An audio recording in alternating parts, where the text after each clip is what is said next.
এই জানো, এবার কিন্তু আমাদের বিয়ের 14 বছর পার হবে। বলো কি, তাই নাকি? তাহলে এবার উপহার তুমি দিবা। আচ্ছা ঠিক আছে, তুমি যা চাবা তাই দেবো, বলো কি চাও। 14 বছর সাজা খাটার পর সরকারও মুক্তি দিয়ে দেয়, তুমিও আমারে মুক্তি দিয়ে দাও। আচ্ছা ঠিক আছে, এই নাও।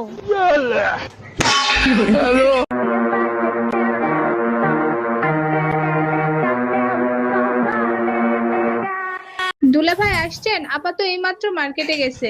আজকে আমি আর আপনি বাসায় একা। বলো কি ছোট গিন্নি, তাই নাকি? তাইলে তুমি এক কাজ করো, তাড়াতাড়ি গোসল করে আসো। আরে দুলা ভাই, আগেই গোসল করব কেন? কিছু একটা করেন, তারপর গোসল করি। গোসল করে খাইতে আসো, তোমার বাপ মায় বিয়ের সময় আমার এপ্রিল ফুল বানাইছে। এই মায়া, ওইখান থেকে বের হয়ে আসো।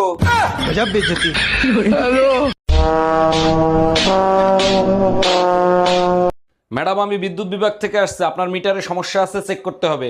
ভালো করে চেক করে ঠিক করে দেন। মিটারে এত বিল কেন আসে? বিল কোথায় আসে? 2 মাসে মাত্র 2 ইউনিট বিল আসছে। 2 ইউনিট বিল কেন আসবে? আমি তো শুধু লাইট জ্বালাই মোমবাতি খোঁজার জন্য। এই শোনো, আমার তালাক চাই এক্ষুনি। কোনো কাজ নিজে হাতে করবে না, সবকিছু আমাকে করতে হবে। দাঁড়াও, এনে দিচ্ছি। যাক, সান এইবার মনে হয় ছুটলো। এই নাও তালা। কি করবা তালা দিয়ে? আমার কপাল যাইতে মারো। কপালে মারলে ব্যথা পাবা না।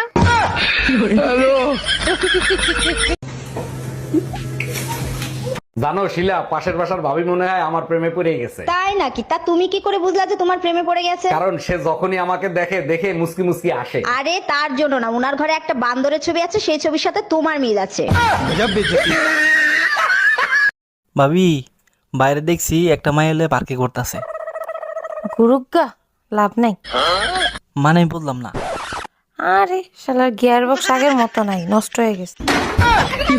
এই আজকে মসজিদের হুজুরের সাথে কি নিয়ে গ্যাঞ্জাম লাগাই আইছো? হুজুর বয়ান দেশে ঘরের বউ নাকি ঘরের ধন সম্পদ। হুজুর তো ঠিকই বলছে, গ্যাঞ্জাম লাগছে কি নিয়ে আগে সেইটা বলো। হুজুরকে জিজ্ঞেস করলাম, বউ যদি ধন হয় তাহলে গার্লফ্রেন্ড কি কালা ধন?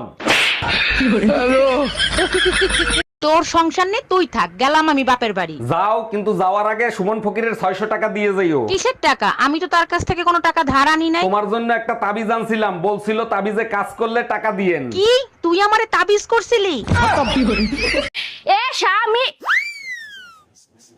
না, স্বামীর তো নাম ধরে ডাকা যাইবে না। দাদা শ্বশুরে বলছে স্বামীর নাম ধরে ডাকলে হেলে বলে অমঙ্গল হয়। তাইলে কি কইয়া ডাকবো, কি কইয়া ডাকবো, কি পাইছি। এ কুত্তা খাইয়ে যা। পুকুরের পানি সবাই ব্যবহার করে কিন্তু কেউ খায় না, ঠিক তেমনি একজন বিবাহিত নারীকে সবাই ভোগ করবে, ব্যবহার করবে, কিন্তু কেউ বিয়ে করবে না।